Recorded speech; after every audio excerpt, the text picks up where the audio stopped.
Confessions of a Drug Mule.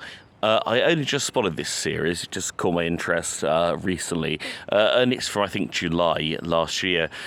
And it's fascinating. It's the case of the Peru too.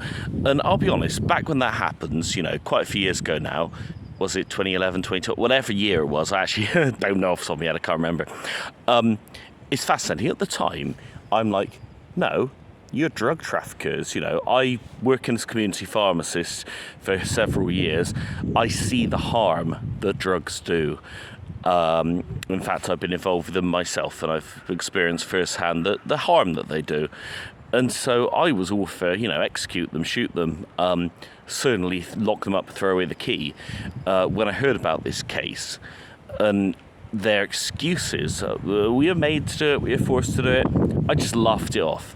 But I was a lot younger then, and now life has taught me that things change, that I've got a lot more experience since that happened.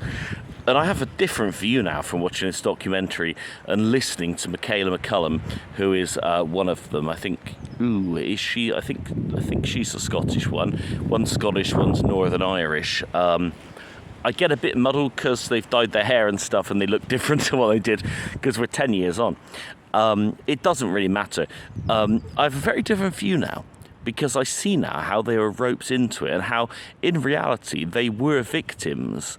And what they did was wrong, but they were very young. So let's just take it back how it happened. So they, Michaela, she was in, and just to say as well, so we're in legal action or anything, this is my recollections from watching the documentary. If I say something wrong, sorry, I don't have a perfect memory. So let's take it back. So Michaela's there. She's gone over to Ibiza. And it's amazing. And I've never been to Ibiza, but it amazed me that apparently you can go up to the bar, order a beer, and order a line of cocaine. That's how readily available drugs are in Ibiza. So she's there, wants to stay there. She's loving it. And I can understand that. You're in a beautiful, hot holiday resort, and you want to stay there. So she gets a job, starts working as a barmaid, meets a dude whose name I've forgotten, and this dude says to her one night, she's absolutely wasted. She's been drinking. She's only a small girl, so I imagine it wouldn't take a lot to get her wasted. She's been drinking like hell. She's been doing acid, lysergic acid, diethylamide. I presume it's LSD acid, whatever. She's been doing drugs. Whatever the slang of acid is. And she's out of her head, off her face. She's rat's arsed. She's doesn't know what she's doing. And this dude that she's recently befriended over the last few days says, hey, would you mind going to Barcelona and just grabbing something for me? Now, she does know this dude is a drug dealer, so she assumes that probably it's drugs. But she's totally high and totally drunk, which is a bad combination.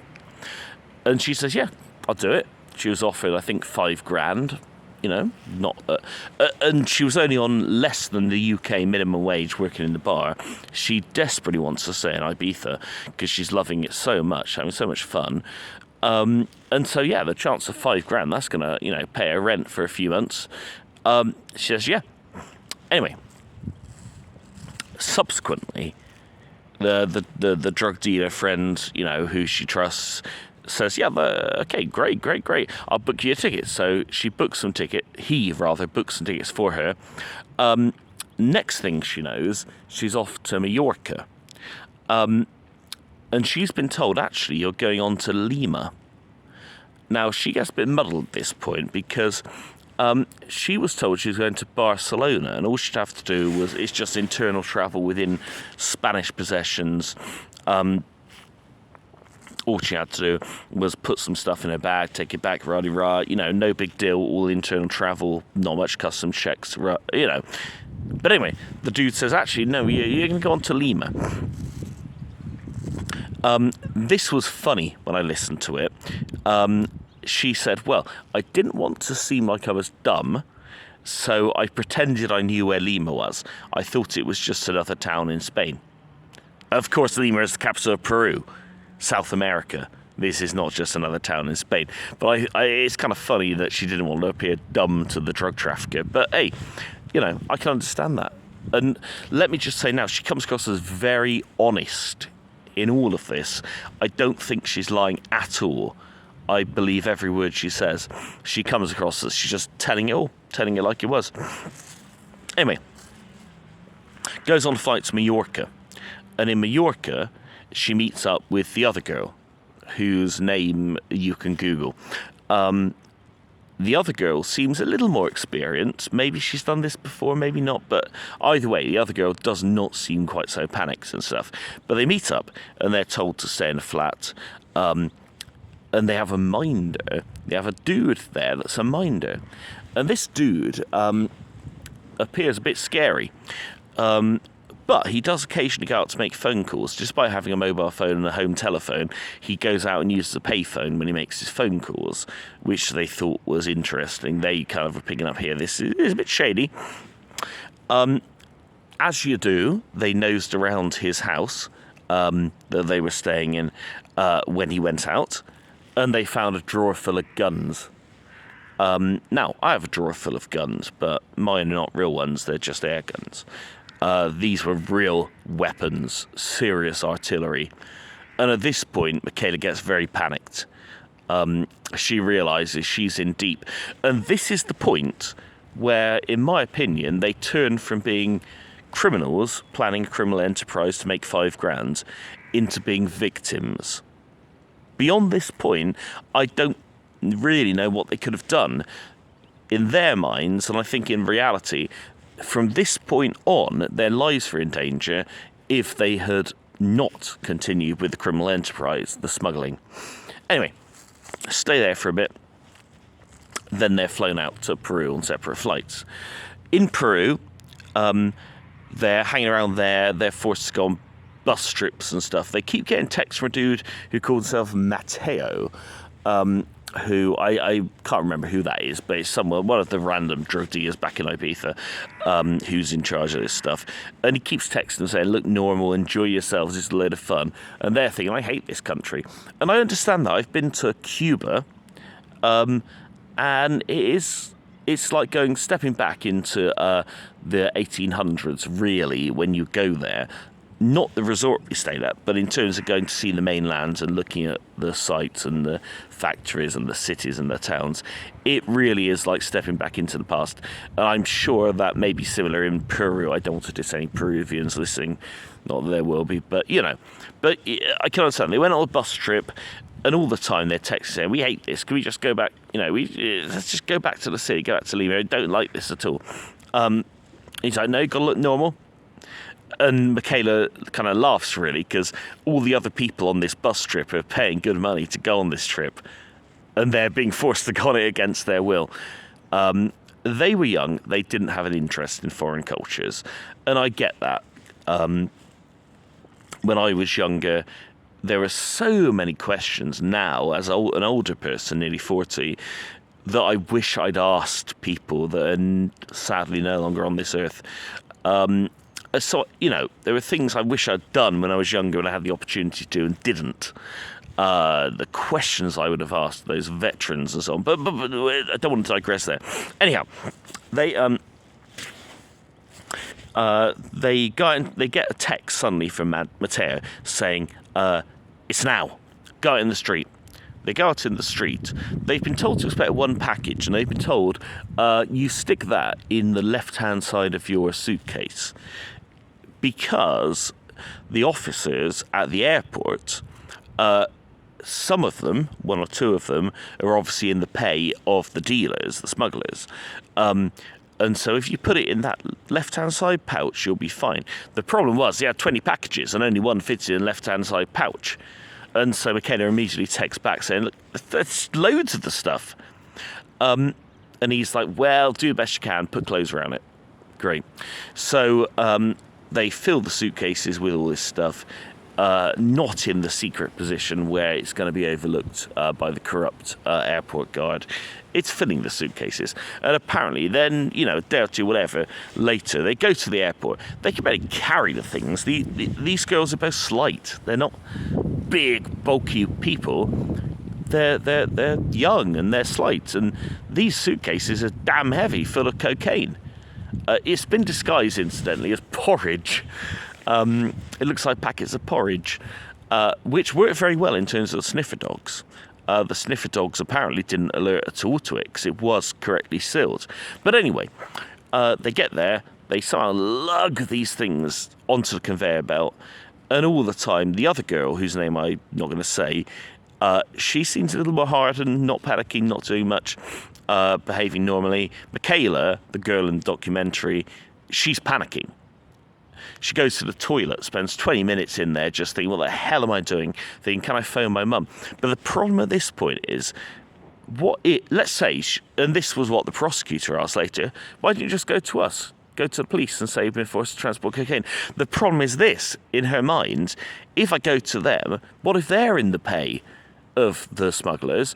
All they'll do is take me outside and shoot me, or, it's a dilemma. And I get that fully, and that's why I say they're victims. Anyhow, it all unravels from there. They get a tap on the back, they're taken into a side room. I've had this experience where I accidentally transported something that wasn't allowed on an aeroplane, and I was taken to one side, and they weren't best pleased, the officials. They were Germans, they were very officious. But I didn't get arrested. It was just an accident. But this can happen. But they're taken to the side room, and they are there literally shaking and terrified. Michaela is just saying, what the hell? What are we going to do now? What are we going to do now? Probably swearing a lot.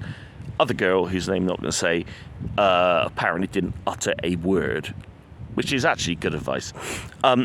Anyway, they cut open the packets of porridge.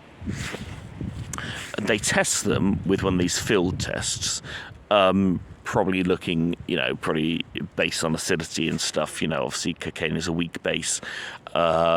Maybe they licked it and on their tongue. That's another one you can do. Whatever. It turns blue with this field test that they have. I guess because it's alkali.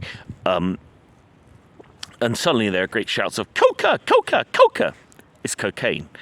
And apparently the place goes mad, and they get handcuffed. The girls get foot cuffed, and they take their shoes. And Michaela's moaning that her feet are cold. Well, that's what happens when you're arrested. They do take your shoes.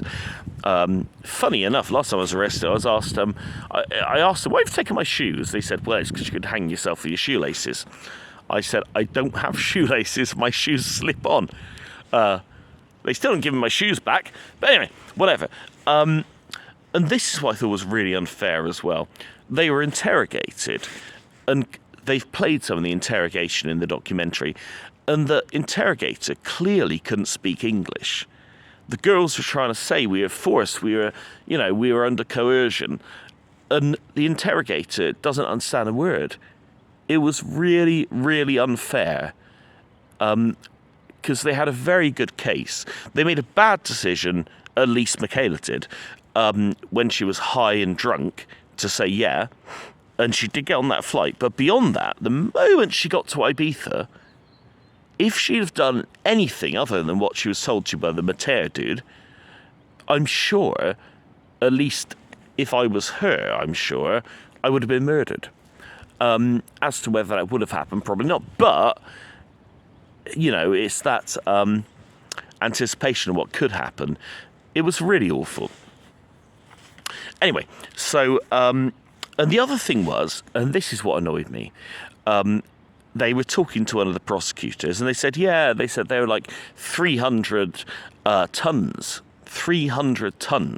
of cocaine on that flight.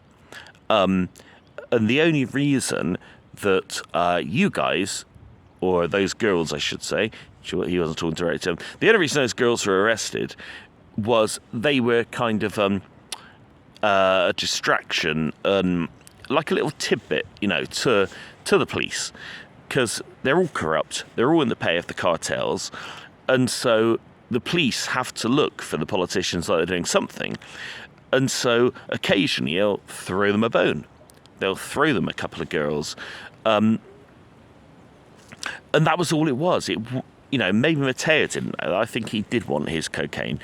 But in terms of the Peruvian gangs who were smuggling this stuff in vast quantities, all they wanted to do was just give the corrupt airport police a couple of victims who are carrying the drugs, and if they bag them, show them off, show them on the media, then great. There probably were, the prosecutor said 3 other guys with far more cocaine. Sorry, I've got hiccups. Most annoying. He said there are probably 3 other guys going through the airport with vastly more cocaine, and the police were turning a blind eye to them. But it's fascinating. I can't tell you what happens. Obviously, they've got home, they're safe. Last thing they said was, we went into a place we called the Dungeon, which was a Peruvian prison. So it's going to get interesting. But yeah, amazing documentary. I think it's called Confession of a Drug Mule. Michaela McConaughey, I think is the girl's name. She was the one with the black hair with the massive kind of thing on top, your hair stuck up in the air and some kind of crazy hairdo. The pretty one. I shouldn't say that, that's sexist, isn't it? But yeah, the prettier one, they're both lovely. But the black hair stuck on her head. What confused me was in the documentary, she's dyed her hair blonde and her hair's down. But I'm pretty sure I've got the right one. And if I haven't, sorry.